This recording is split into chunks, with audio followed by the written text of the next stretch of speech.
नमस्कार दोस्तों, मैं ओम प्रकाश प्रजापति। आज हम ट्रू मीडिया के कार्यक्रम एक मुलाकात में आपको एक और ऐसी शख्सियत से रूबरू करा रहे हैं। आप कलमकार कुंभ के संस्थापक हैं और एक बिजनेसमैन हैं और आप गीत, गजल, छंद, मुक्तक आदि लिखते हैं। आप हैं सुरेश चंद्रा जी। सुरेश चंद्रा जी, आपका ट्रू मीडिया के कार्यक्रम एक मुलाकात में स्वागत है। नमस्कार ओम प्रकाश जी, आपका बहुत बहुत स्वागत है और मैं आपको बहुत बहुत धन्यवाद देता हूं कि आपने मेरे एक इस साक्षात्कार के लिए आपने मेरे यहाँ पधारे हैं और बहुत बढ़िया लग रहा है आपसे मिलके। धन्यवाद धन्यवाद। आपका वंदन है, अभिनंदन है। तो सुरेश चंद्रा जी, हम लोग प्रश्नों की ओर चलते हैं। जी सर। जैसा कि मैंने अभी बताया दर्शकों को कि आप एक व्यापारी हैं, बिजनेसमैन हैं और एक साहित्यकार भी हैं। तो एक बिजनेसमैन होने के बाद एक साहित्य जगत में आपका कैसे आना हुआ और कब आना हुआ, कृपया बताएं। ओम प्रकाश जी, बहुत बहुत धन्यवाद। आपने एक ऐसा मन को छूने वाला प्रश्न किया है। वैसे साहित्य हर किसी के अंदर होता है और मेरे भी छात्र जीवन से ये साहित्य अंदर में था जी। हालांकि इसकी मुझे पहचान या जानकारी देर से हुई और मैं ये लिखता गया, तो आप जैसे साथियों ने मुझे बताया कि आप बहुत अच्छा लिखते हैं जी। और यही मेरी जो ना लोगों की शुभकामनाओं से मैं लिखता गया और आज आप मुझे इस स्थिति में पा रहे हैं। बहुत बढ़िया। आप मुझे जो ना साहित्यकार के लिए आए हैं। बहुत अच्छे। आपका अभिनंदन है पुनः आपका जी। तो सुरेश चंद्रा जी, हम आगे बढ़ते हैं। जैसा कि सूत्रों से हमें पता लगा कि आपने कलमकार कुंभ समूह का एक कोरोना की पहली और दूसरी लहर में आपने इसका उद्घाटन किया, इसको शुरू किया। ऐसा क्या कारण रहा जो आपने कोरोना काल में ही इसका उद्घाटन किया या इसको शुरू किया?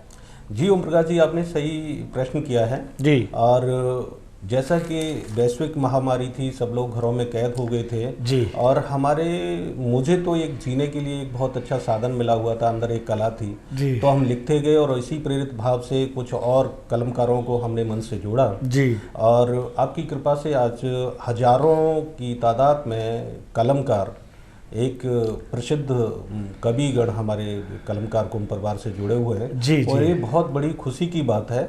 और आप जानते ही हैं कि साहित्य को ऐसे समय में किस तरह से प्रसारित किया जाए, उसको सुदृढ़ बनाया जाए और उसका साहित्य का संवर्धन किया जाए, तो मुझे इस समय में ये बहुत बेहतर काम लगा और मैंने अपने मन के मुताबिक और अपनी इच्छा के मुताबिक साहित्य कलमकार कुंभ साहित्य संस्थान बना के मैंने अपने साहित्य को जिया है।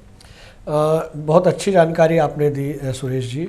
ये जो आपने कलमकार कुंभ बनाया है, इसमें सिर्फ साहित्यकार ही हजारों की संख्या में या श्रोतागण भी इसके अंदर शामिल हैं? ये भी प्रश्न बहुत आपका जायज़ है, क्योंकि हम लोगों ने एक जो ना डिजिटल प्लेटफॉर्म पे कलमकार कुंभ साहित्य संस्थान का गठन करा जी। और उसमें हजारों लोगों को जो साहित्यकार है उनको जोड़ा। हमारे यहाँ प्रतिदिन एक कार्यक्रम होता है, एक विषय दिया जाता है जिसका एक संचालक कविगण होता है जी। और ये आपकी बात सही है कि जो सदस्य उससे जुड़े हुए हैं वो लिख रहे हैं और उसको पढ़ने वाले, देखने वाले तो लाखों लोग हो सकते हैं जिसकी हमें कोई जानकारी है। मतलब आप ये कहें कि सोशल मीडिया पर आप इस ग्रुप को चलाते हैं जी। इससे श्रोता भी जुड़ सकते हैं जी। और जुड़े भी हुए हैं जी जी। चलिए, बहुत अच्छी बात है। तो इसमें आप जो नामांकुर या जो वरिष्ठ साहित्यकार हैं उनको प्रोत्साहित करते हैं, आगे बढ़ाते हैं और विधाओं की जानकारी देते हैं जी जी बिल्कुल। क्या आप एक रचनाकार को, एक साहित्यकार को और प्रमोट करने के लिए इस संस्थान के द्वारा सम्मानित भी करते हैं? जी, अभी तक हम जो है ना कम से कम 7600 प्रमाण पत्र जारी कर चुके हैं। क्या डिजिटल प्रमाण पत्र दे चुके हैं। बहुत अच्छे, बहुत बड़ा काम है।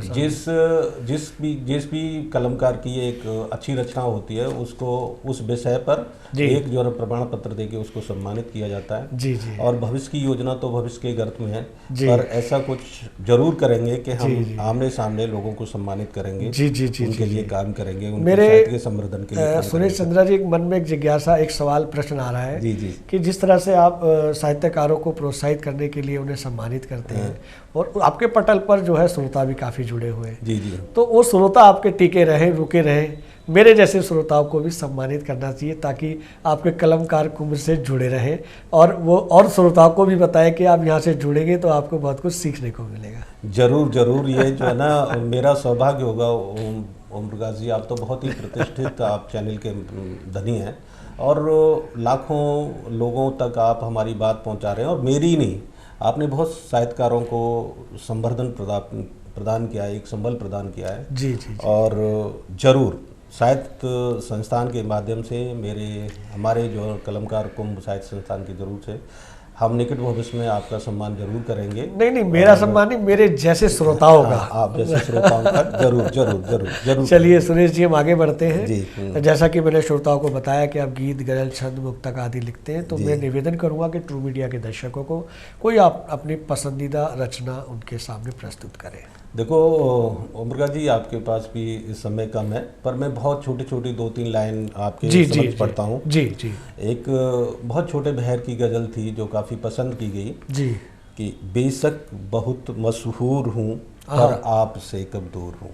क्या बात है, क्या बात। बेशक बहुत मजबूर हूँ पर आपसे कब दूर हूँ, क्यों आँख में ये रंग है एक मांग का सिंदूर। वाह, क्या बात है, वाह वाह वाह, बढ़िया बढ़िया।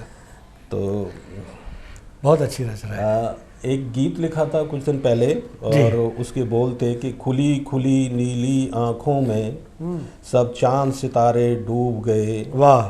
खुली खुली नीली आँखों में सब झील सिकारे डूब गए। वाह। झुकी झुकी पलकों में सारे अरमान हमारे डूब गए। वाह वाह वाह। और क्योंकि मैं ब्रज का हूँ और वहाँ जो ना राधा रानी और कृष्ण का बहुत प्रेम होता है, तो इसी एक बंद में मैंने जिक्र किया था कि कली कली की हस्ती डूबी, बहुरन के गुंजन डूब गए।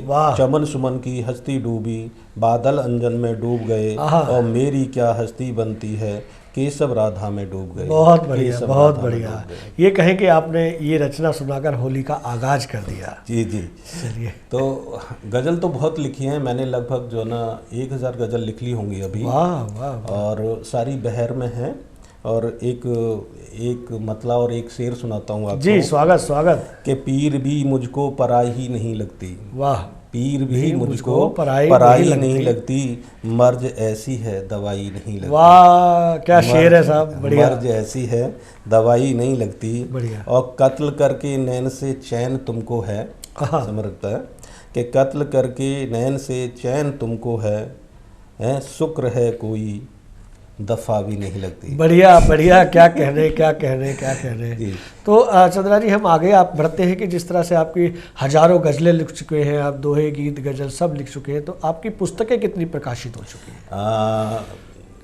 ओम प्रकाश जी, हकीकत में अभी मेरी कोई पुस्तक प्रकाशित नहीं हुई है। अच्छा। और इसमें एक बहुत बड़ा कारण मेरा ये है कि मैं व्यापारिक वजहों से व्यस्त रहता हूँ जी। पर निकट भविष्य में मेरी कई पुस्तकें एक साथ मिलेंगी, क्योंकि बहुत सारा काम मैं कर चुका हूँ। बहुत और पांडुलिपि मेरी तैयार है। चलिए चलिए, अग्रिम शुभकामनाएं आपको। अग्रिम बहुत बहुत धन्यवाद, बहुत बहुत धन्यवाद। हम चलते चलते एक अंतिम प्रश्न आपसे करेंगे कि सुरेश चंद्रा जी, कि आप ट्रू मीडिया के माध्यम से देश के दर्शकों को और नवांकुर साहित्यकारों को क्या संदेश देना चाहते हैं? पहले तो आपका बहुत बहुत आभार, धन्यवाद।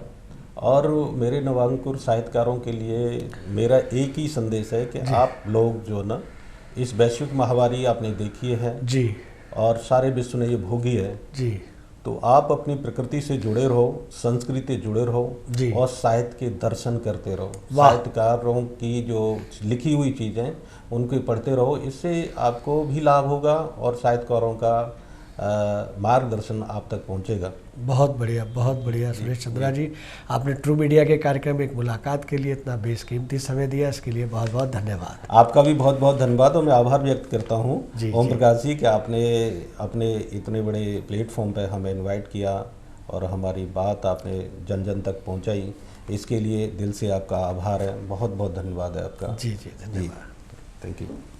अगर आप ये वीडियो YouTube पर देख रहे हैं तो हमारे चैनल को सब्सक्राइब करें और बेल आइकन को दबाना ना भूलें। अगर आप Facebook पर ये वीडियो देख रहे हैं तो हमारे पेज को लाइक करें।